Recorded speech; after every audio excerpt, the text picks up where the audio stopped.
cette exposition du costume traditionnel féminin tunisien. On a voulu le montrer d'une manière, on va dire, un peu plus contemporaine. Donc en fait, c'est une collection privée à la base, la collection Shereit, dont une partie était exposée à Tozer Darschreit. Et donc elle est venue à Tunis avec l'idée d'en faire une exposition totalement novatrice pour un peu donner une seconde vie à ces vêtements et les présenter de façon contemporaine, loin de tout folklore, pour vraiment mettre en valeur chaque pièce, chaque broderie, tout le travail qui a été fait sur toutes les pièces et aussi la vie des femmes de l'ancien temps, tous les objets qu'elles pouvaient utiliser. Voilà, par exemple, on a des petits nécessaires à thé, des petits coffres en bois où elles mettaient leurs bijoux, toutes les fibules, les boucles d'oreilles. Enfin, c'est vraiment tout ce qu'il y avait dans le trousseau d'une mariée, en fait, donc de différentes régions.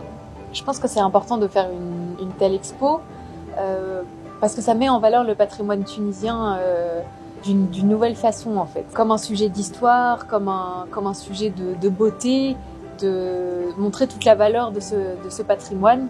Et je pense que les propriétaires de cette exposition, de cette collection, avaient vraiment cette idée-là, montrer à quel point leur patrimoine est riche. Et c'est ce qu'a essayé de transmettre Fares en s'inspirant de plusieurs expositions qu'il a vues à Paris, notamment des expositions au Quai Branly, qui mettaient en valeur le vêtement oriental, de Palestine et tout ça. Et il s'est dit, mais pourquoi on fait pas ça avec le vêtement tunisien qui est d'une aussi grande richesse, en fait. Et l'idée, c'est vraiment de le mettre en valeur de cette façon-là. Voilà. Je voulais dire aussi un point, comme a dit Inès, d'une façon pas trop folklorique, on voulait vraiment montrer le travail qui a été accompli sur chaque pièce et le travail de chaque région. On voulait montrer la richesse de notre patrimoine qui n'est pas souvent mis en valeur, je pense.